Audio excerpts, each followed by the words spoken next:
ਸਤਿ ਸ੍ਰੀ ਅਕਾਲ। ਤੁਸੀਂ ਲੋਕਰਾਣ ਚੈਨਲ ਪੰਜਾਬੀ ਦੇਖ ਰਹੇ ਹੋ। ਸਿੱਧੇ ਸਵਾਲ ਪ੍ਰੋਗਰਾਮ ਤੁਹਾਡਾ ਸਵਾਗਤ ਹੈ। ਮੇਰੇ ਨਾਲ ਸਿਆਸੀ ਮਾਹਰ ਪ੍ਰੋਫੈਸਰ ਮਨਜੀਤ ਸਿੰਘ ਮੌਜੂਦ ਨੇ। ਸਰਕਾਰਾਂ ਦਮਗਜੇ ਮਾਰਦੀਆਂ ਨੇ ਕਿ ਅਸੀਂ ਕਿਸਾਨਾਂ ਦੇ ਲਈ ਆਹ ਕਰ ਦਿੱਤਾ, ਅਸੀਂ ਲੋਕਾਂ ਦੇ ਲਈ ਆਹ ਕਰ ਦਿੱਤਾ।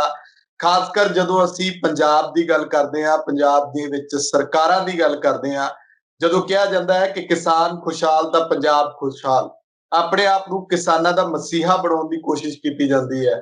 ਆਪਣੇ ਆਪ ਨੂੰ ਇਹ ਦੱਸਿਆ ਜਾਂਦਾ ਹੈ ਕਿ ਸਾਡੇ ਤੋਂ ਸਿਵਾ ਕਿਸਾਨਾਂ ਦਾ ਕੋਈ ਭਲਾ ਨਹੀਂ ਕਰ ਸਕਦਾ।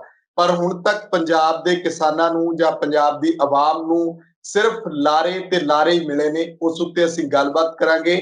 ਸਰਕਾਰ ਨੇ ਬਿਜਲੀ ਦੇ ਰੇਟ ਘਟਾਏ ਨੇ, ਉਹਦੇ ਉੱਤੇ ਵੀ ਅਸੀਂ ਗੱਲਬਾਤ ਕਰਾਂਗੇ। ਸਰਕਾਰ ਹੁਣ ਤੱਕ ਕਿਹੋ ਜਿਹੇ ਵਾਅਦੇ ਕਰਦੀ ਆਉਂਦੀ ਹੈ, ਉਹਦੇ ਉੱਤੇ ਗੱਲਬਾਤ ਕਰਾਂਗੇ। ਨਾਲੋਂ ਨਾਲ ਨਵਜੋਤ ਸਿੰਘ ਸਿੱਧੂ ਉਹਨਾਂ ਨੇ ਜਿਹੜਾ ਮੁੱਦਾ ਚੁੱਕਿਆ ਕਿ ਪੰਜਾਬ ਦੇ ਵਿੱਚ MSP ਜਿਹੜੀ ਹੈ ਉਹ ਯਕੀਨੀ ਬਣਾਉਣੀ ਚਾਹੀਦੀ ਹੈ, ਸਰਕਾਰ ਆਪਣੇ ਪੱਧਰ ਤੇ ਕਰੇ। ਕੀ ਇਹ ਮਹਿਜ਼ ਇੱਕ ਸ਼ਗੂਫਾ ਹੈ, ਇੱਕ ਸਿਆਸੀ ਸਟੰਟ ਦੇ ਤਹਿਤ ਦਿੱਤਾ ਗਿਆ ਜਿਹੜਾ ਪ੍ਰਤੀਕਿਰਿਆ, ਜਾਂ ਫਿਰ ਇਹਦੇ ਵਿੱਚ ਕੋਈ ਸੱਚਾਈ ਹੈ? ਜੇ ਸੱਚਾਈ ਹੈ ਤਾਂ ਪਿਛਲੀਆਂ ਸਰਕਾਰਾਂ ਕਿਉਂ ਨਹੀਂ ਕਰ ਸਕੀਆਂ ਜਾਂ ਮੌਜੂਦਾ ਸਰਕਾਰ ਕਿਉਂ ਨਹੀਂ ਕਰ ਰਹੀ? ਤੁਹਾਡਾ ਸਵਾਗਤ ਹੈ ਪ੍ਰੋਫੈਸਰ ਸਾਹਿਬ ਲੋਕਰਾਣ ਚੈਨਲ ਪੰਜਾਬੀ ਤੇ। ਬਹੁਤ ਬਹੁਤ ਧੰਨਵਾਦ ਜੀ। ਪ੍ਰੋਫੈਸਰ ਸਾਹਿਬ, ਕਿਸ ਤਰ੍ਹਾਂ ਦੇਖਦੇ ਹੋ ਜਿਸ ਤਰੀਕੇ ਦੇ ਨਾਲ ਨਵਜੋਤ ਸਿੱਧੂ ਨੇ ਕਿਹਾ ਕਿ MSP ਸੂਬਾ ਸਰਕਾਰ ਦੇਵੇ, ਕੀ ਇਹ ਮੁਮਕਿਨ ਹੈ? ਜੇ ਮੁਮਕਿਨ ਹੈ ਤਾਂ ਪਿਛਲੀਆਂ ਸਰਕਾਰਾਂ ਕਿਉਂ ਨਹੀਂ ਕਰ ਸਕੀਆਂ? ਨਹੀਂ, ਦੇਖੋ ਇਹ ਨਾ ਪਤਾ ਨਹੀਂ, ਜਾਂ ਤੇ ਇਕਨੋਮਿਕਸ ਦੀ ਜਿਹਨੂੰ ਅਰਥ ਸ਼ਾਸਤਰ, ਅਰਥ ਵਿਗਿਆਨ ਜਿਹੜਾ ਕਹਿੰਦੇ ਇਕਨੋਮਿਕਸ ਹੈਗਾ, ਉਹ ਉਸ ਬਾਰੇ ਸਮਝ ਘੱਟ ਹੈਗੀ ਹੈ, ਜਾਂ ਫਿਰ ਪਿਓਰ ਐਂਡ ਪਿਓਰ ਰਾਜਨੀਤਿਕ ਸਕੋਰ ਬਣਾਉਣ ਦੀ ਗੱਲ ਹੈਗੀ ਆ ਕਿ ਕੈਪਟਨ ਕਿਉਂਕਿ ਬੈਠਾ, ਉਹਨੂੰ ਕਿਸੇ ਨਾ ਕਿਸੇ ਰੂਪ ਦੇ ਵਿੱਚ ਜੇ ਤੁਸੀਂ ਕਾਰਨਰ ਕਰਨਾ ਤੇ ਫਿਰ ਇਹੀ ਇੱਕ ਤਰੀਕਾ ਹੈਗਾ। ਤੇ ਇਸ ਕਿਸਮ ਦਾ ਜਿਹੜਾ ਇਹ ਅਪਰੋਚ ਆ, ਮੈਨੂੰ ਲੱਗਦਾ ਇਹ ਠੀਕ ਨਹੀਂ। MSP ਸਟੇਟਾਂ ਕਿਵੇਂ ਦੇ ਦੇਣਗੀਆਂ ਜੀ? ਮੈਨੂੰ ਦੱਸੋ ਤਾਂ, ਕਿੰਨਾ ਪੈਸਾ ਚਾਹੀਦਾ ਆ?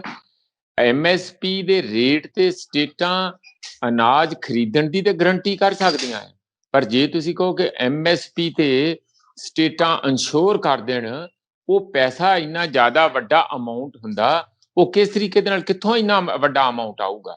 ਇਹ ਇਸ ਵੇਲੇ ਵੀ ਗੱਲਾਂ ਚੱਲੀਆਂ ਸੀ ਕਿ ਸੂਬੇ ਕਿਉਂ ਨਹੀਂ ਆਪੋ ਆਪਣੇ, ਕਿਉਂਕਿ ਜੇ ਏਦਾਂ ਹੀ ਕਹਿੰਦੇ ਆ ਤੇ ਇਹ ਸਬਜੈਕਟ ਖੇਤੀ ਦਾ ਜੇ ਸਟੇਟ ਸਬਜੈਕਟ ਆ, ਕੇਂਦਰ ਪਛਾਂ ਹਟ ਜੂਗਾ ਤਾਂ ਫਿਰ ਆਪਣੀਆਂ ਜਿੰਨੀਆਂ ਵੀ ਜਿਣਸਾਂ ਹੈਗੀਆਂ ਉਹਨੂੰ ਸਾਂਭਣ, ਉਹ ਆਪ ਖਰੀਦਣ, ਆਪ ਸਟੋਰ ਕਰਨ, ਆਪ ਹੀ ਜਿਹੜੀ ਮਰਜ਼ੀ ਮੰਡੀ 'ਚ ਵੇਚਣ।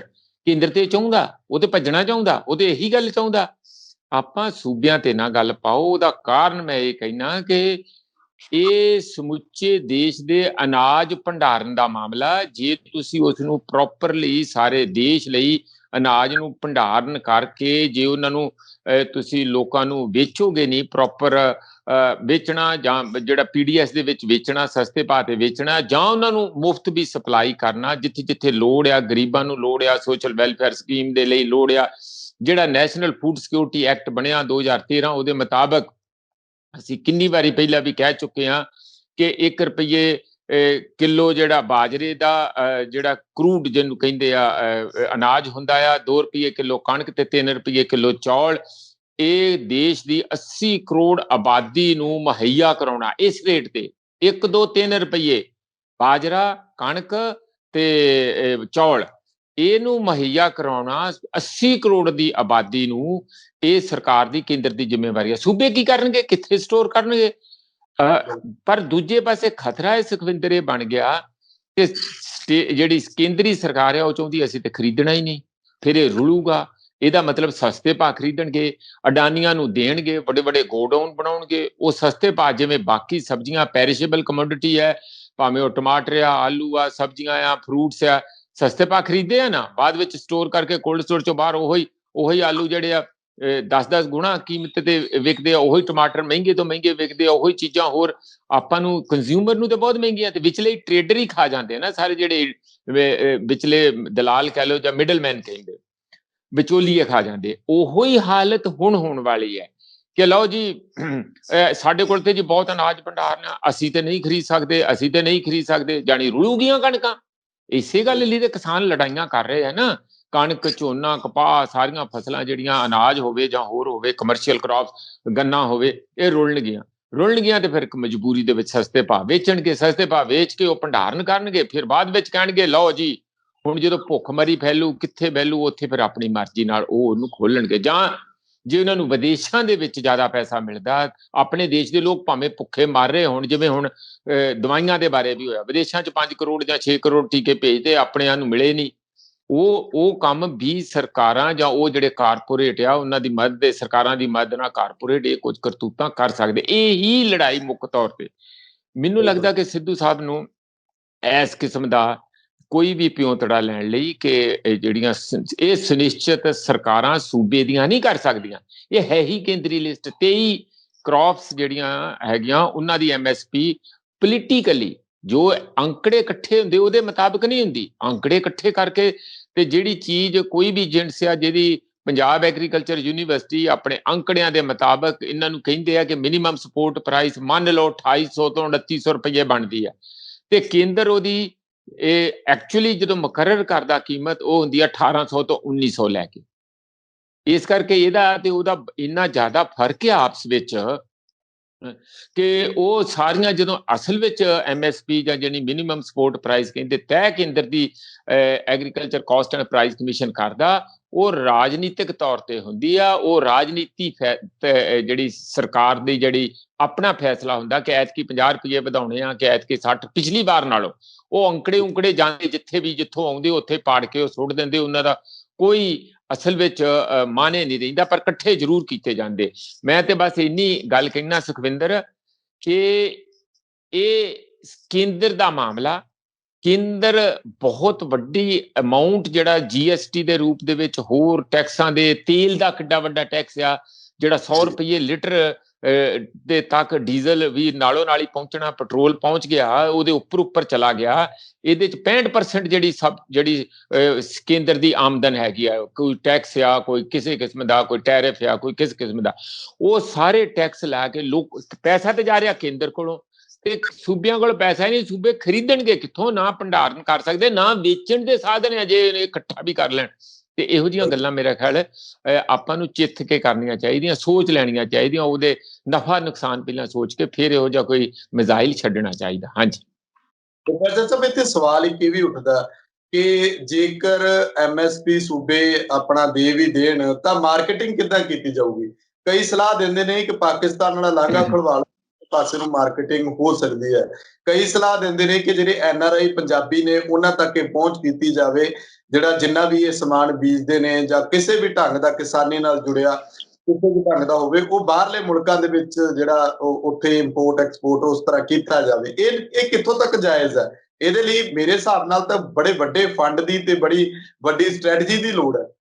ਨਹੀਂ ਇਹ ਜਿਹੜੇ ਬੰਦੇ ਖੁਦ ਇੱਥੋਂ ਮਾਰੇ ਉੱਥੇ ਨੌਕਰੀਆਂ ਕਰਨ ਗਏ ਹੋਏ ਆ, ਕੋਈ ਉਹਨਾਂ ਚੋਂ ਤਕੜੇ ਬੰਦੇ ਵੀ ਹੋਣਗੇ, ਪ੍ਰੋਫੈਸ਼ਨਲ ਹੋਣਗੇ, ਉਹਨਾਂ ਦਾ ਇਹਨਾਂ ਗੱਲਾਂ ਦੇ ਵਿੱਚ ਕੋਈ ਬਹੁਤਾ ਮਤਲਬ ਨਹੀਂ। ਬਹੁਤੇ ਬੰਦੇ ਧਮਾਤੜ ਸਾਥੀ ਪਿੰਡਾਂ 'ਚ ਉੱਠ ਕੇ ਗਏ ਆ ਜਿਹੜੇ, ਉਹ ਛੋਟੇ ਕਾਰੋਬਾਰੀ ਹੈਗੇ ਆ। ਕੋਈ ਖੇਤੀ 'ਚ ਕੰਮ ਕਰਦਾ, ਕੋਈ ਛੋਟਾ ਪੈਟਰੋਲ ਪੰਪ ਖੋਲ ਲਿਆ, ਕਿਸੇ ਨੇ ਕੋਈ ਸਟੋਰ ਖੋਲ ਲਿਆ, ਕਿਸੇ ਨੇ ਕੋਈ ਮੋਟਲ ਖੋਲ ਲਈ, ਗੁਜਰਾਤੀ ਮੋਟਲਾਂ ਬਹੁਤ ਖੋਲੀ। ਇਹ ਲੋਕ ਇਹ ਕਿੱਥੋਂ ਗਰੰਟੀ ਦੇ ਦੇਣਗੇ? ਉਹ ਤੇ ਆਪ ਮਾਰੇ ਆਪਣੇ ਢਿੱਡ ਪਾਲਣ ਲਈ ਉੱਥੇ ਗਏ ਹੋਏ ਆ। ਠੀਕ ਆ, ਆਪਣੇ ਬੱਚੇ ਪੜ੍ਹਾ ਕੇ ਆਪਣਾ ਗੁਜ਼ਾਰਾ ਕਰਦੇ ਆ। ਇਹ ਕੰਮ ਸਰਕਾਰਾਂ ਦਿੰਦੇ ਆ। ਔਰ ਜਿਹੜੀਆਂ ਗੱਲਾਂ ਤੁਸੀਂ ਕਹਿ ਰਹੇ ਆ, ਇਹਦਾ ਮਤਲਬ ਇਹ ਹੈ ਕਿ ਜਿਹੜੇ ਵੀਰ ਇਹੋ ਜਿਹੇ ਸਾਡੇ ਪ੍ਰਪੋਜ਼ਲਾਂ ਦੇ ਰਹੇ ਆ, ਉਹਨਾਂ ਨੂੰ ਖੇਤੀ ਦੀ ਜਿਹੜੀ ਇੰਟਰਨੈਸ਼ਨਲ ਮਾਰਕੀਟ ਹੈ ਉਹਦੇ ਬਾਰੇ ਗਿਆਨ ਹੀ ਨਹੀਂ ਹੈਗਾ।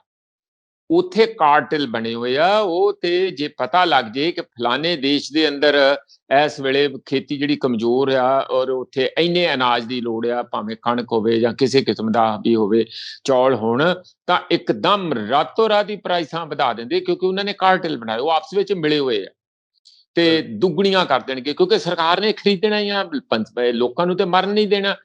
ਇਹ ਬੰਦੇ, ਸਾਡੇ ਬੰਦੇ ਕਿੱਥੋਂ ਕਿਸ ਤਰ੍ਹਾਂ ਉਹਨਾਂ ਗੱਲਾਂ ਦਾ ਇੰਟਰਨੈਸ਼ਨਲ ਮਾਰਕੀਟ ਦਾ ਮੁਕਾਬਲਾ ਕਰ ਲੈਣਗੇ? ਇਹਦੇ 'ਚ ਸਾਡੇ ਲਈ ਇਹ ਜ਼ਰੂਰੀ ਹੈਗਾ ਸੁਖਵਿੰਦਰ ਕਿ ਜੋ ਸਾਡਾ ਸਿਸਟਮ ਚੱਲਦਾ ਉਹਦੇ 'ਚ ਹੀ ਇੰਪਰੂਵਮੈਂਟ ਕੀਤੀ ਜਾਏ। ਦੋ ਕਿਸਮ ਦੀਆਂ ਕਮੋਡਿਟੀਜ਼ ਸਾਡੀਆਂ ਹੈਗੀਆਂ। ਇੱਕ ਹੈਗੀਆਂ ਪੈਰਿਸ਼ੇਬਲ, ਜਿਹੜੀਆਂ ਬਹੁਤਾ ਦੇਰ ਸਟੋਰ ਨਹੀਂ ਕੀਤੀਆਂ ਜਾ ਸਕਦੀਆਂ, ਜਿਸ ਤਰ੍ਹਾਂ ਫਲ ਫਰੂਟ ਆ, ਸਬਜ਼ੀਆਂ ਆ, ਹੋਰ ਗੰਢੇ ਆ, ਇਹ ਚੀਜ਼ਾਂ ਦੀ ਵੀ ਸਾਰੀ ਬੜੀ ਵੱਡੇ ਪੱਧਰ ਤੇ ਲੋੜ ਪੈਂਦੀ। ਫੁੱਲ ਹੈ, ਫਾਰ ਇੰਸਟੈਂਸ ਫੁੱਲਾਂ ਦੀ ਖੇਤੀ ਦਾ ਬੜਾ ਮੰਗ ਹੈਗੇ ਵਿਦੇਸ਼ਾਂ ਦੇ ਵਿੱਚ। ਇਹ ਸਾਰੀਆਂ ਚੀਜ਼ਾਂ ਦਾ ਸਰਕਾਰ ਵੱਲੋਂ ਅਸੀਂ ਬੜੀ ਵਾਰ ਕਹਿ ਚੁੱਕੇ ਹਾਂ ਕਿ ਮੀਡੀਅਮ ਤੇ ਸਮਾਲ ਫਾਰਮਰਸ ਦੇ ਵੱਡੇ ਕੋਆਪਰੇਟਿਵਸ ਬਣਾ ਲਓ। ਪੰਜਾਬ ਦੇ ਅੰਦਰ ਇਹੋ ਜਿਹੇ 20 ਕੋਆਪਰੇਟਿਵਸ ਬਣੇ ਹੋਣ ਤੇ ਉਹਨਾਂ ਦਾ ਆਪਣਾ ਆਪਣਾ ਬ੍ਰਾਂਡ ਨਾ ਹੋਵੇ, ਆਪਣੀ ਆਪਣੀ ਕੁਆਲਿਟੀ ਹੋਵੇ, ਉਹ ਸੌਰਟਿੰਗ ਦੇ ਵੱਡੇ ਵੱਡੇ ਸਟੇਸ਼ਨ ਲੱਗੇ ਹੋਣ, ਸੌਰਟਿੰਗ ਹੋਏ, ਪੈਕੇਜਿੰਗ ਹੋਏ, ਔਰ ਸਰਕਾਰ ਦੂਜਿਆਂ ਦੇ ਨਾਲ ਇਹਨਾਂ ਦੇ ਮਤਲਬ ਉੱਥੇ ਸੈਂਪਲ ਪਾਸ ਹੋਣ ਬਕਾਇਦਾ ਵਿਦੇਸ਼ਾਂ ਦੇ ਵਿੱਚ। ਉਹ ਸੈਂਪਲ ਜਦੋਂ ਇਹ ਮਾਰਕੀਟ 'ਚ ਉਤਰਨਗੇ, ਜੇ ਸਸਤਾ ਵੇਚਣਗੇ ਲੈਟਿਨ ਅਮਰੀਕਾ ਨਾਲੋਂ, ਬ੍ਰਾਜ਼ੀਲ ਨਾਲੋਂ, ਹੋਰਨਾਂ ਨਾਲੋਂ, ਅਫਰੀਕਾ ਨਾਲੋਂ ਆਪਣੀਆਂ ਚੀਜ਼ਾਂ ਸਸਤੀਆਂ ਉੱਥੇ ਸਪਲਾਈ ਕਰਨਗੇ, ਔਰ ਜੇ ਉਹਨਾਂ ਦੇ ਸਟੈਂਡਰਡ ਮੀਟ ਕਰਨਗੇ। ਹੁਣ ਪੰਜਾਬ ਦੇ ਅੰਦਰ ਇੱਕ ਹੋਰ ਬੜੀ ਦਿੱਕਤ ਹੈਗੀ, ਮੈਂ ਬਹੁਤ ਦੇਰ ਪਹਿਲਾਂ, ਅੱਜ ਤੋਂ 25 ਸਾਲ ਪਹਿਲਾਂ, ਮੈਂ GS ਭੱਲਾ, ਉਹ ਹੁਣ ਸਾਡੇ 'ਚ ਨਹੀਂ ਰਹੇ, ਉਹ ACPC ਦੇ ਚੇਅਰਮੈਨ ਰਹੇ, agriculture cost and price commission ਦੇ ਚੇਅਰਮੈਨ ਵੀ ਰਹੇ ਆ। ਉਹ ਸਾਡੇ ਜਾਣਨ ਵਾਲੇ ਸੀ, ਇੱਥੋਂ ਪੰਜਾਬ ਐਗਰੀਕਲਚਰ ਯੂਨੀਵਰਸਿਟੀ ਤੋਂ ਪੜ੍ਹੇ। ਮੈਂ ਉਹਨਾਂ ਨੂੰ ਕਿਹਾ, ਗੁਰਦਰਸ਼ਨ ਭੱਲਾ ਜੀ ਨੂੰ ਕਿਹਾ, ਮੈਂ ਕਿਹਾ ਸਰ ਕੋਈ ਬਾਹਰ ਦਾ ਜੁਗਾੜ ਕਰੋ, ਤੁਸੀਂ ਇੰਨੇ ਪਹੁੰਚੇ ਬੰਦੇ ਆ। ਉਹ ਕਹਿੰਦੇ ਪ੍ਰੋਫੈਸਰ ਸਾਹਿਬ ਕੀ ਦਸੀਏ, ਬਾਹਰ ਜਦੋਂ ਅਸੀਂ ਕੋਈ ਚੀਜ਼ ਵੇਚਣ ਲੱਗਦੇ, ਉਹ ਕਹਿੰਦੇ ਜੀ ਇਹਦੇ 'ਚ ਇੰਨਾ ਪੈਸਟੀਸਾਈਡ ਆ, ਇੰਨਾ ਇਨਸੈਕਟੀਸਾਈਡ ਆ। ਕੁਛ ਤੇ ਇਹਦੇ 'ਚ ਵੀ ਪੋਲੀਟਿਕਸ ਹੋ ਸਕਦੀ ਆ, ਪਰ ਕੁਛ ਹੈ ਵੀ। ਅਸੀਂ ਆਪਣੇ ਨਾ ਜ਼ਮੀਨ ਨੂੰ ਸਾਂਭਿਆ, ਨਾ ਪਾਣੀ ਨੂੰ ਸਾਂਭਿਆ, ਤੁਸੀਂ ਬਾਹਰ ਕਿਤਨਾ ਵੇਚ ਦਿਓਗੇ? ਉਹ ਇਹੋ ਜਿਹੀਆਂ ਸਬਜ਼ੀਆਂ ਥੋੜੀ ਖਾਣਗੇ ਜੋ ਸਾਡੇ ਇੱਥੇ ਜੋ ਵੀ ਅੱਗੇ ਆਉਂਦਾ, ਇਧਰੋਂ ਸਪਰੇਅ ਕੀਤਾ, ਇਧਰ ਮਾਰਕੀਟ 'ਚ ਲੈ ਕੇ ਆ ਗਏ। ਇਹ ਕੰਮ ਉੱਥੇ ਨਹੀਂ ਚੱਲੂਗਾ। ਇਸ ਨੂੰ ਕਿਵੇਂ ਸਟੈਂਡਰਡਾਈਜ਼ ਕਰਨਾ, ਜ਼ਮੀਨ ਦੇ ਵਿੱਚ ਜਿਹੜੀਆਂ ਜ਼ਹਿਰਾਂ ਭਰੀਆਂ, ਪਹਿਲਾਂ ਉਹਦੇ 'ਚ ਉਹਦੇ ਐਂਟੀ ਕੈਮੀਕਲ ਪਾ ਕੇ ਉਹਨੂੰ ਨਿਊਟਰਲਾਈਜ਼ ਕਿਵੇਂ ਕਰਨਾ, ਇਹ ਸਾਰੀਆਂ ਚੀਜ਼ਾਂ ਤਾਂ ਸਾਨੂੰ ਕਰਨੀਆਂ ਪੈਣਗੀਆਂ ਨਾ, ਤਾਂ ਜਾ ਕੇ ਆਰਗੈਨਿਕ ਖੇਤੀ ਹੋਊਗੀ, ਚੰਗੀ ਖੇਤੀ ਹੋਊਗੀ। ਉਹ ਬਾਅਦ ਵਿੱਚ ਬਾਹਰ ਤੁਹਾਨੂੰ ਉਹਦੇ 'ਚ ਭਾਰੀ ਉਹਦੀ ਪ੍ਰਾਈਸ ਵੀ ਮਿਲੂਗੀ, ਸਾਡਾ ਵੀ। ਇਹ ਟੋਟਲ ਇੱਕ ਵੱਡੀ ਪਲੈਨਿੰਗ ਦੀ ਲੋੜ ਆ ਜੇ ਤੁਸੀਂ ਆਰਗੈਨਿਕ ਖੇਤੀ ਕਰਨੀ ਹੈ ਸੁਖਵਿੰਦਰ। ਇਹਦਾ ਮਤਲਬ ਅਸੀਂ ਗੋਆ ਵਗੈਰਾ ਵੀ ਚਾਹੀਦਾ, ਇਹਦਾ ਮਤਲਬ ਸਾਨੂੰ ਡੇਅਰਿੰਗ ਵੀ ਚਾਹੀਦੀ ਹੈ। ਜੇ ਡੇਅਰਿੰਗ ਚਾਹੀਦੀ ਹੈ ਜ਼ਿਆਦਾ, ਉਹਦੇ ਉੱਥੋਂ ਹੀ ਗੋਆ ਮਿਲੂਗਾ। ਫਿਰ ਤਾਂ ਸਾਨੂੰ ਪੁਰਾਣੀ ਟ੍ਰੈਡੀਸ਼ਨਲ ਐਗਰੀਕਲਚਰ ਤੇ ਜਾਣਾ ਪੈਣਾ, ਫਿਰ ਸਾਨੂੰ ਟਰੈਕਟਰ ਵੀ ਛੱਡਣੇ ਪੈਣਗੇ, ਫਿਰ ਸਾਨੂੰ ਹਲਾਂ ਦੀ ਖੇਤੀ ਵੀ ਕਰਨੀ ਪਊਗੀ, ਤਾਂ ਹੀ ਡੰਗਰ ਇੰਨੇ ਦੁਬਾਰਾ ਸਾਡੇ ਕੋਲ ਆਉਣਗੇ, ਜਿਹੜੇ ਹਰ ਘਰ 'ਚ ਡੰਗਰ ਹੋਣਗੇ। ਇਹ ਕਈ ਕੁਝ ਗੱਲਾਂ ਜੁੜੀਆਂ ਹੁੰਦੀਆਂ, ਇਸ ਨੂੰ ਇੱਕ ਬੈਲੈਂਸ ਢੰਗ ਦੇ ਨਾਲ ਪਲੈਨਿੰਗ ਕਰਨ ਦੀ ਲੋੜ ਆ। ਇਹ ਮੈਨੂੰ ਪਤਾ ਕਿ ਆਪਾਂ ਦੁਬਾਰਾ ਹੁਣ ਰਵਾਇਤੀ ਖੇਤੀ ਜਿਹੜੀ ਅੱਜ ਤੋਂ 60 ਸਾਲ ਪਹਿਲਾਂ ਹਰੇ ਇਨਕਲਾਬ ਤੋਂ ਪਹਿਲਾਂ ਦੀ ਸੀ, ਉਹ ਨਹੀਂ ਕਰ ਸਕਦੇ, ਕਿਉਂਕਿ ਉੱਥੋਂ ਅਸੀਂ ਉਹ ਬੜੀ ਪਿੱਛੇ ਰਹਿ ਗਈ। ਪਰ ਸਾਨੂੰ ਇਹ ਵੀ ਪਤਾ ਕਿ ਜਿਸ ਪਾਸੇ ਅਸੀਂ ਅੱਜ ਚੱਲੇ ਆ, ਜਿਸ ਕਿਸਮ ਦੀਆਂ ਦਵਾਈਆਂ ਪਾ ਕੇ, ਹਰ ਕਿਸਮ ਦਾ, ਦੁੱਧ 'ਚ ਵੀ ਜ਼ਹਿਰ, ਸਬਜ਼ੀਆਂ 'ਚ ਵੀ ਜ਼ਹਿਰ, ਫਲ ਫਰੂਟ 'ਚ ਵੀ ਜ਼ਹਿਰ, ਅਨਾਜ 'ਚ ਵੀ, ਪੱਠਿਆਂ 'ਚ ਵੀ, ਸਾਰਿਆਂ 'ਚ ਜ਼ਹਿਰ ਜ਼ਹਿਰ ਜ਼ਹਿਰ। ਤੇ ਫਿਰ ਤਾਂ ਅਸੀਂ ਭਮੱਕੜਾਂ ਵਾਂਗੂ ਡਿੱਗਦੇ ਵੀ ਆ ਜਦੋਂ ਕਰੋਨਾ ਆਉਂਦੀ, ਕੋਈ ਹੋਰ ਆਉਂਦੀ ਆ। ਰੱਬ ਨਾ ਕਰੇ, ਮੈਂ ਨਹੀਂ ਕੋਈ ਮਾਣ ਵਾਲੀ ਗੱਲ ਨਹੀਂ ਕਹਿੰਦਾ। ਜੇ ਸਾਡੀ ਸਿਹਤ ਚੰਗੀ ਹੋਊਗੀ, ਪਾਣੀ ਚੰਗਾ ਹੋਊਗਾ, ਹਵਾ ਚੰਗੀ ਹੋਊਗੀ, ਤੇ ਫਿਰ ਇਹੋ ਜਿਹੀਆਂ ਕਰੋਨਾ ਕਰਾਨਾਂ ਨੂੰ ਬੰਦਾ ਕੁਝ ਨਹੀਂ ਸਮਝਦਾ। ਉਹ ਵਿੱਚ ਹੀ ਕਰੋਨਾ ਪਹਿਲਾਂ ਸੀਗਾ ਤੁਰਿਆ ਫਿਰਦਾ, ਹੁਣ ਵੀ ਤੁਰਿਆ ਫਿਰੂਗਾ। ਇਹ ਇੱਕ ਵੱਡੀ ਪਲੈਨਿੰਗ ਦੀ ਮੇਰਾ ਵੀਰ ਲੋੜ ਆ। ਆਪਾਂ ਕਮੈਂਟ ਤੇ ਫਟ ਦੇਣੀ ਦੇ ਦਿੰਦੇ ਆ, ਕਿਉਂਕਿ ਗਾਂ ਚੋਣਾਂ ਆਈਆਂ, ਹਰ ਬੰਦਾ ਆਪਣੇ ਆਪਣੇ ਪੱਤੇ ਖੋਲ ਕੇ ਨੰਬਰ ਬਣਾਉਣ ਲਈ ਲੱਗਾ, ਕੋਈ ਕੁਛ ਕਰਦਾ, ਕੋਈ ਕੁਛ ਕਰਦਾ। ਕਿਸੇ ਨੇ ਦੇਖੋ ਕੱਪੜਿਆਂ ਦੇ ਡਿਜ਼ਾਈਨ ਬਦਲ ਲੈਣੇ ਆ, ਕਿਸੇ ਨੇ ਗੱਲਾਂ ਦੇ ਡਿਜ਼ਾਈਨ ਬਦਲ ਲੈਣੇ ਆ, ਕਿਸੇ ਨੇ ਗੱਡੀਆਂ ਦੇ, ਕਿਸੇ ਨੇ ਆਪਣੀ ਬਿਆਨ, ਹੋਰ ਜੇ ਉਹ, ਜਾਣੀ ਜਿੰਨਾ ਵੀ ਵੱਧ ਤੋਂ ਵੱਧ ਲੋਕਾਂ ਨੂੰ ਭਰਮਤ ਕੀਤਾ ਜਾ ਸਕਦਾ, ਭਰਮਾਇਆ ਜਾ ਸਕਦਾ, ਗੱਪ ਹੋਵੇ ਜਾਂ ਸੱਚ ਹੋਵੇ। ਇੱਕ ਵਾਰੀ ਵੋਟਾਂ ਦਾ ਤੱਕ ਦਾ ਮਾਮਲਾ, ਇਹੋ ਜਿਹਾ ਆਪਾਂ ਨੈਰੋ ਸੌੜੀ ਸੋਚ ਰੱਖ ਕੇ ਪੰਜਾਬ ਦੇ ਮਾਮਲਿਆਂ ਨੂੰ ਐਡਰੈਸ ਨਾ ਕਰੀਏ। ਇਹ ਕਾਫੀ ਮਾਮਲਾ ਸੌਖਾ ਵੀ ਆ ਤੇ ਔਖਾ ਵੀ ਆ। ਸੌਖਾ ਮੈਂ ਤਾਂ ਕਹਿਣਾ ਕਿ ਸਾਡੇ ਕਿਸਾਨ ਵੀਰ ਇੰਨੇ ਮਿਹਨਤੀ ਆ, ਔਰ ਇੰਨੀ, ਜੇ ਉੱਥੇ ਜਾ ਕੇ ਇੰਨਾ ਬਹਾਦਰੀ ਦੇ ਨਾਲ ਲੜਾਈ ਕਰ ਸਕਦੇ ਆ, ਉਹ ਖੇਤਾਂ ਦੇ ਵਿੱਚ ਵੀ ਬਥੇਰੀ ਆਪਣੀ ਇਹ ਤਾਕਤ ਦਿਖਾ ਸਕਦੇ ਆ, ਉਹਨਾਂ ਵੱਲੋਂ ਕੋਈ ਕਮੀ ਨਹੀਂ।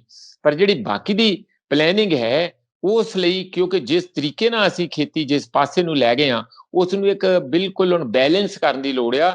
ਔਰ ਉਹਦੇ 'ਚ ਸਰਕਾਰ ਜਿਹੜੀ ਵੀ ਆਵੇ, ਉਹਦੀ ਕਾਫੀ ਵੱਡੀ ਭੂਮਿਕਾ ਹੋਊਗੀ। ਇਹ ਇੰਡੀਵਿਜੂਅਲ ਕੰਮ ਨਹੀਂ ਕਰ ਸਕਦੇ, ਇਕੱਲੀਆਂ ਪੰਚਾਇਤਾਂ ਨਹੀਂ ਕਰ ਸਕਦੀਆਂ, ਜਾਂ ਕੋਈ ਛੋਟੀਆਂ ਮੋਟੀਆਂ ਕਮੇਟੀਆਂ, NGO ਨਹੀਂ ਕਰ ਸਕਦੀਆਂ। ਇਹ ਵੱਡਾ ਕੰਮ ਆ, ਤੇ ਵੱਡੇ ਪੱਧਰ ਤੇ ਹੀ ਜੇ ਪਲਾਨ ਕਰ ਲਿਆ ਜਾਏ, ਤੇ ਕੋਈ ਇਹੋ ਜਿਹੀ ਗੱਲ ਨਹੀਂ ਕਿ ਅਸੀਂ ਕਿਸਾਨੀ ਨੂੰ ਦੁਬਾਰਾ ਪੈਰਾਂ ਤੇ ਖੜੇ ਕਰਕੇ ਉਹਨਾਂ ਦੇ ਕਰਜ਼ਿਆਂ ਦਾ ਵੀ ਅਸੀਂ ਜਵਾਬ ਦੇ ਸਕਦੇ ਹਾਂ। ਕਰਜ਼ੇ ਕੁਝ ਮਾਫ ਕਰਵਾ ਲਾਂਗੇ, ਕੁਝ ਅਸੀਂ ਲਾ ਲਾਂਗੇ, ਹੋ ਜਾਊਗਾ, ਸਾਰਾ ਹੋ ਸਕਦਾ।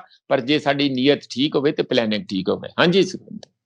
ਪ੍ਰੋਫੈਸਰ ਸਾਹਿਬ, ਅੱਜ ਜਦੋਂ ਕਿਸਾਨੀ ਦੀ ਲਹਿਰ ਚੱਲੀ ਹੋਈ ਹੈ, ਤਾਂ ਇਹਦੇ ਨਾਲ ਸਾਰੀਆਂ ਸਿਆਸੀ ਪਾਰਟੀਆਂ ਇਹ ਸਮਝ ਗਈਆਂ ਨੇ, ਜੇ ਕਿਤੇ ਸਾਡਾ ਕਹਿੰਦੇ ਟਰੈਕਟਰ ਨਾਲ ਟੋਚਨ ਪੈ ਜੇ, ਤਾਂ ਸ਼ਾਇਦ ਸਾਡਾ ਵੀ ਜਿਹੜਾ ਪਾਰ ਉਤਾਰਾ ਹੋ ਜੇ, ਅਸੀਂ ਵੀ ਕਿਤੇ ਸਰਕਾਰਾਂ ਬਣਾ ਲਈਏ, ਅਸੀਂ ਵੀ ਲੋਕਾਂ ਦੇ ਵਿੱਚ ਬਣ ਜਾਈਏ ਕਿ ਅਸੀਂ ਕਿਸਾਨ ਅਤੈਸ਼ੀ ਹਾਂ।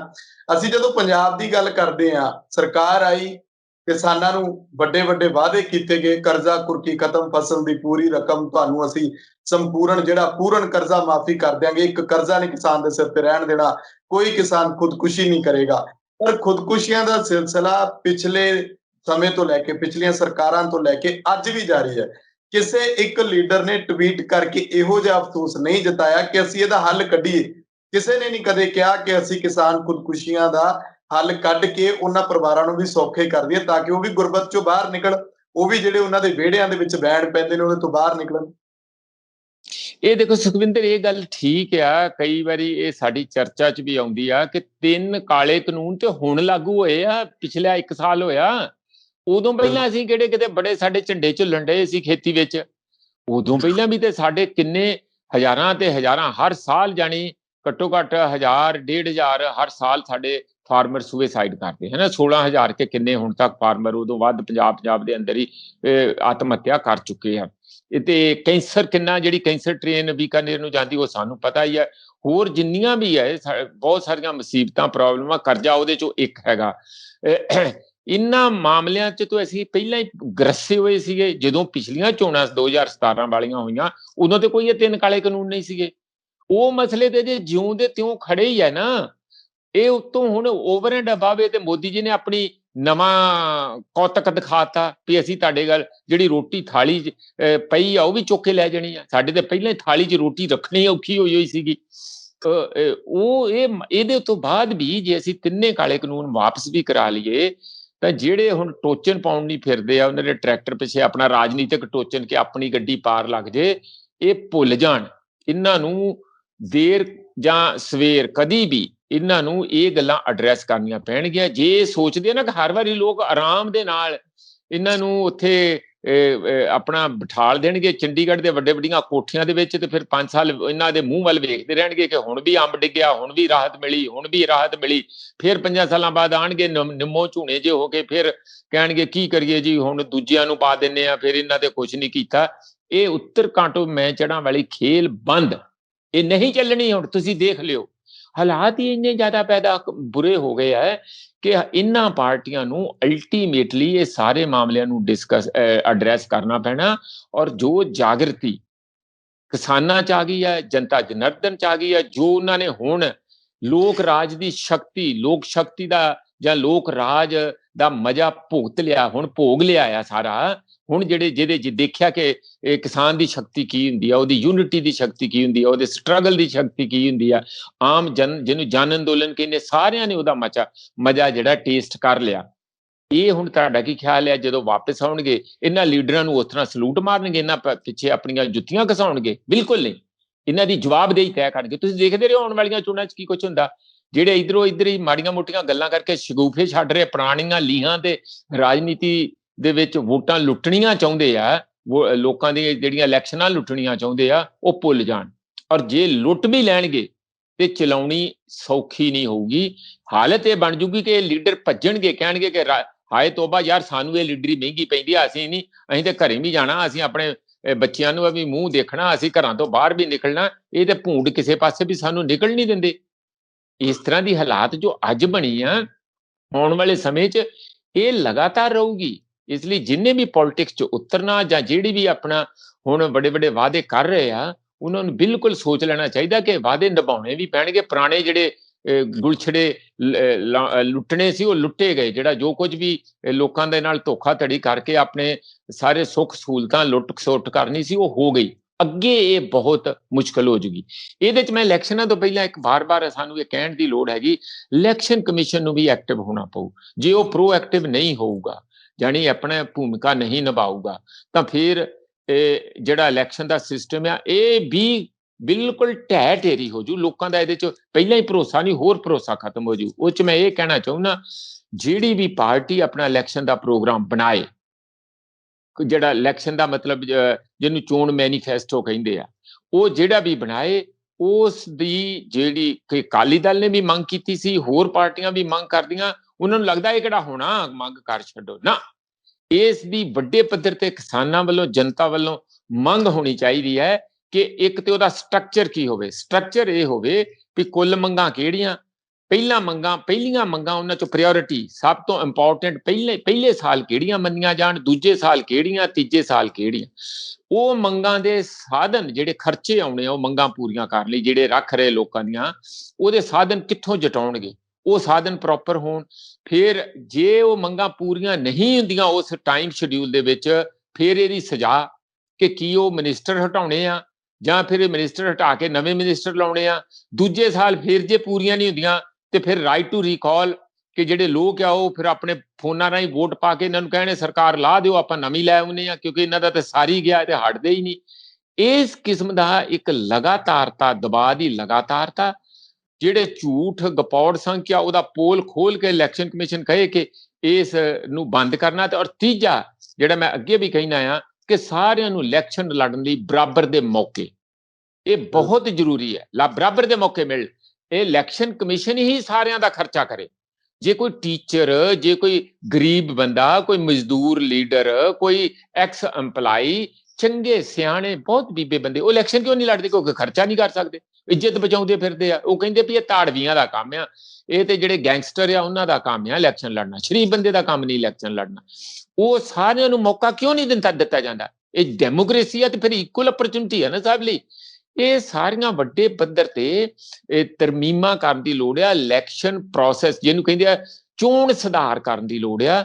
ਜੇ ਇਹ ਚੋਣ ਸੁਧਾਰ ਹੋ ਜਾਣ, ਸਰਕਾਰਾਂ ਚੰਗੇ ਥੋੜੇ ਬੰਦੇ ਆ ਜਾਣ, ਸਰਕਾਰਾਂ ਥੋੜੀਆਂ ਸੰਜੀਦਾ ਹੋ ਜਾਣ, ਔਰ ਕਿਸਾਨਾਂ ਦਾ ਮਾਮਲਾ ਮੈਨੂੰ ਲੱਗਦਾ ਅਸੀਂ ਬੜੇ ਆਰਾਮ ਨਾਲ ਪੰਜਾਬ 'ਚ ਹੱਲ ਕਰ ਸਕਦੇ ਹਾਂ। ਕਾਰਨ ਉਹਦਾ ਮੈਂ ਦੱਸ ਦਿੰਦਾ ਕਿਉਂ। ਇਹ ਉਹੀ ਕਿਸਾਨ ਆ ਪੰਜਾਬ ਦੇ ਸੁਖਵਿੰਦਰ, ਜਿਨ੍ਹਾਂ ਨੇ ਉਹ ਜੰਗਲ ਜਿਹੜੀਆਂ ਬਾਰ ਸੀਗੀਆਂ, ਪਹਿਲਾਂ ਨਹਿਰਾਂ ਪੁੱਟੀਆਂ ਜਿਹੜੀਆਂ ਪਾਕਿਸਤਾਨ 'ਚ ਰਹਿ ਗਈਆਂ, ਬਾਰ ਬਣਾਈਆਂ, ਮਰੱਬੇ ਮਿਲੇ, ਜੰਗਲ ਪੁੱਟੇ, ਜਿਹੜਾ ਜੰਗਲ ਦੇ ਵਿੱਚ ਹਰਾ ਭਰਾ ਕਰਤਾ, ਤੇ ਕਿੰਨੀਆਂ ਜਾ ਕੇ ਉੱਥੇ ਫਸਲਾਂ, ਕਪਾਹ, ਨਰਮਾ, ਸਾਰੀਆਂ ਹੋਰ ਫਸਲਾਂ ਉੱਥੇ ਪੈਦਾ ਕੀਤੀਆਂ। ਇਸ ਪੰਜਾਬ 'ਚ ਵੀ ਹਰਾ ਇਨਕਲਾਬ ਤੇ ਸਭ ਤੋਂ ਪਹਿਲਾਂ ਪੰਜਾਬੀਆਂ ਨੇ ਕਾਮਯਾਬ ਕੀਤਾ ਨਾ। ਸਭ ਤੋਂ ਪਹਿਲਾਂ ਤੇ ਇੱਥੇ ਹੀ ਸਰਕਾਰ ਨੇ ਵੀ ਦੇਖਿਆ ਸਾਡੀ ਜ਼ਮੀਨ ਜ਼ਰਖੇਜ਼ ਆ, ਸਾਡੇ ਕੋਲ ਪਾਣੀ ਆ, ਸਾਡੇ ਕੋਲ ਨਹਿਰਾਂ ਦਾ ਪਾਣੀ ਹੈਗਾ, ਆਪਾਂ ਰਾਜਸਥਾਨ ਦਾ ਪਾਣੀ ਵੀ ਆਪਣੇ ਵੱਲ ਨੂੰ ਲਾ ਸਕਦੇ ਆ। ਜਿਹੜੀ ਹੁਣ ਤਕਰੀਬਨ ਮੇਰਾ ਖਿਆਲ 27% ਜਾਂ 21% ਮੈਨੂੰ ਯਾਦ ਨਹੀਂ ਹੈ ਨਹਿਰੀ ਪਾਣੀ ਹੈਗਾ, ਉਸ ਨੂੰ ਅਸੀਂ 50% ਤੱਕ ਤੁਰੰਤ ਲਿਜਾ ਸਕਦੇ ਹਾਂ।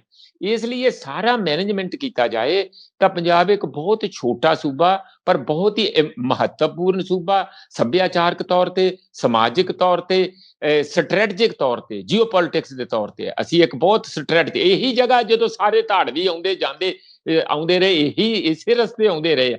ਇਸ ਲਈ ਇਹ ਜਿਹੜੀ ਜਗ੍ਹਾ ਆ ਇਹ ਤੇ ਭਾਰਤ ਦਾ ਦਵਾਰ ਹੈਗਾ, ਜਿਵੇਂ ਇੰਡੀਆ ਗੇਟ ਆ ਨਾ ਬੰਬੇ ਦੇ ਵਿੱਚ,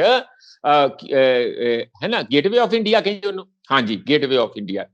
ਤਾਂ ਇਸੇ ਤਰੀਕੇ ਨਾਲ ਇਹ ਸਾਡਾ ਪੰਜਾਬ ਜਿਹੜਾ ਇੰਡੀਆ ਦਾ ਇੱਕ ਗੇਟ ਹੈਗਾ ਬਾਹਰੀ ਦੁਨੀਆ ਨੂੰ ਦੇਖਣ ਲਈ ਇੱਧਰ ਦੀ। ਇਸ ਗੇਟ ਦੀ ਆਪਾਂ ਜੋ ਮਹਾਨਤਾ ਆ ਉਸ ਨੂੰ ਬਰਕਰਾਰ ਰੱਖਦੇ ਹੋਏ ਇੱਥੇ ਇਸ ਨੂੰ ਉਸੇ ਤਰੀਕੇ ਨਾਲ ਹੀ ਪਹਿਲੇ ਵਾਂਗੂ ਇਹਦੀ ਸ਼ਾਨ ਬਹਾਲ ਕਰ ਸਕਦੇ ਹਾਂ ਜੇ ਹੁਣ ਆਉਣ ਵਾਲੀਆਂ ਚੋਣਾਂ 'ਚ ਲੋਕ ਠੀਕ ਠਾਕ ਆਉਣ।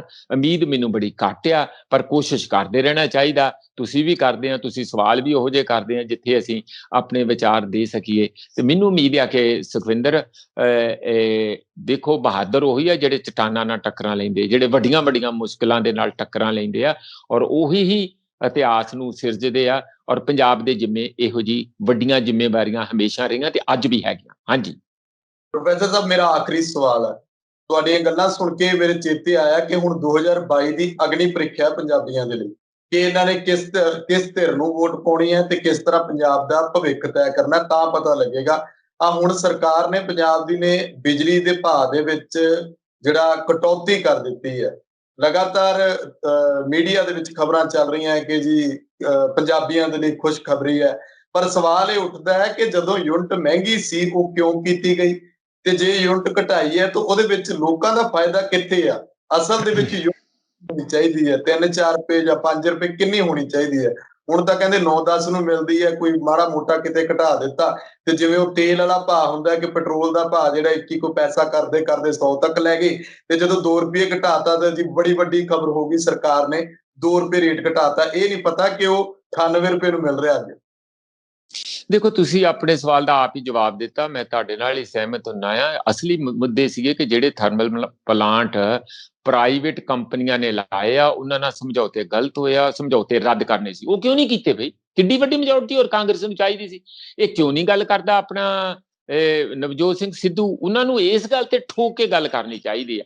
ਕੱਲਾ ਗੱਲਾਂ ਨਾਲ ਨਹੀਂ, ਟਵੀਟ ਨਾਲ ਨਹੀਂ, ਲੋਕਾਂ 'ਚ ਵੀ ਉਤਰ ਕੇ ਕੁਝ ਆਪਣਾ ਜਮਾਵੜਾ ਇਕੱਠਾ ਕਰਨ। ਜੇ ਤੁਸੀਂ ਪੋਲਿਟਿਕਸ 'ਚ ਰਹਿਣਾ, ਤੁਸੀਂ ਕੋਠੀ ਤੇ ਚੜ੍ਹ ਕੇ ਕੱਲਾ ਕਾਲੇ ਝੰਡੇ ਦੇ ਨਾਲ ਥੋੜੀ ਪੋਲਿਟਿਕਸ, ਉਹ ਜ਼ਰੂਰੀ ਹੈ, ਉਹ ਚੰਗਾ ਕੀਤਾ, ਪਰ ਉੱਥੇ ਤੱਕ ਸੀਮਿਤ ਨਾ ਰਹੋ। ਤੁਸੀਂ ਪੰਜਾਬ ਦੇ ਵਿੱਚ ਮੌਕਾ ਆ ਗਿਆ, ਥੋੜੇ ਟਾਈਮ ਤੱਕ ਅਜੇ ਛੋਟੀਆਂ ਮੀਟਿੰਗਾਂ ਕਰੋ। ਤੁਸੀਂ 10-20 ਬੰਦੇ ਦੀਆਂ ਤੇ ਮੀਟਿੰਗਾਂ ਕਰੇ ਸਕਦੇ ਹੋ, ਤੇ ਸਰਕਾਰ ਨਹੀਂ ਰੋਕਦੀ। ਜੇ ਕਿਸਾਨ ਰੈਲੀਆਂ ਕਰੀ ਜਾਂਦੇ ਆ, ਤੁਹਾਨੂੰ ਹੁਣ ਪਟਿਆਲੇ ਦੇ ਵਿੱਚ ਰੈਲੀਆਂ ਹੋਈ ਜਾਣੀਆਂ, ਤੇ ਤੁਹਾਨੂੰ ਰੈਲੀ ਕਰਨ ਦੇ ਵਿੱਚ ਕੀ ਹਰਜ ਆ? ਛੋਟੀਆਂ-ਮੋਟੀਆਂ ਤੁਸੀਂ ਦਿਖੋਗੇ, ਤੁਸੀਂ ਪਬਲਿਕ ਦੇ ਵਿੱਚ ਆ, ਉਹਦੇ ਚੋਂ ਕੀ ਨਿਕਲੂਗਾ ਕਿ ਫਿਰ ਜਿਹੜੇ ਇਹ ਸਵਾਲ ਸਾਡੇ ਬਹੁਤ ਲੌਂਗ ਸਟੈਂਡਿੰਗ ਆ, ਭਾਵੇਂ ਇੰਪਲਾਇਮੈਂਟ ਦਾ ਸੀਗਾ, ਹਰ ਘਰ 'ਚ ਨੌਕਰੀ ਸੀ, ਜਾਂ ਕਰਜ਼ੇ ਦਾ ਸੀਗਾ, ਜਾਂ ਹੋਰ ਜਿੰਨੇ ਵੀ ਸਵਾਲ ਆ, ਓਲਡ ਏਜ ਜਾਂ ਸੋਸ਼ਲ ਵੈਲਫੇਅਰ ਦੇ, ਸੋਸ਼ਲ ਸਿਕਿਉਰਿਟੀ ਦੇ, ਇਹ ਸਾਰੇ ਸਵਾਲ ਖੜੇ ਆ। ਬਿਜਲੀ ਦਾ ਇੱਕ ਬਹੁਤ ਵੱਡਾ ਸਵਾਲ ਹੈ।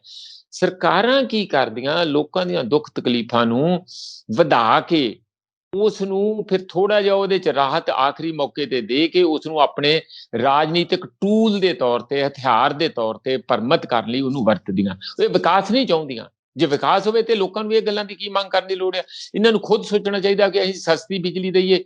ਉਹ ਕੰਪਨੀਆਂ ਹੁਣ ਏਡੀਆਂ ਸ਼ੈਤਾਨ ਨੇ, ਉਹ ਪੈਸੇ ਪੂਸੇ ਮਿਲਾਈ ਖਾ ਗਈਆਂ। ਹੁਣ ਉਹੋ ਹੀ ਆ ਕੰਪਨੀਆਂ, ਪ੍ਰਾਈਵੇਟ ਥਰਮਲ ਕੰਪਨੀਆਂ ਜਿਹੜੀਆਂ ਬਿਜਲੀ ਵਾਲੀਆਂ, ਉਹ ਇਹਨਾਂ ਨੂੰ ਕਹਿੰਦੀਆਂ ਕਿ ਸਾਡੇ ਕੋਲ ਜਿੰਨੇ ਕੁ ਭਾਅ ਦਾ ਅਸੀਂ ਲਾਇਆ ਸੀਗਾ, ਅਸੀਂ ਜਿੰਨਾ ਫਾਇਦਾ ਲੈਣਾ, ਹੁਣ ਸਰਕਾਰ ਖਰੀਦ ਲੇ, ਸਾਡੇ ਕੋਲੋਂ ਨਹੀਂ। ਕਿਉਂ ਸਰਕਾਰ ਖਰੀਦੇ ਜੀ?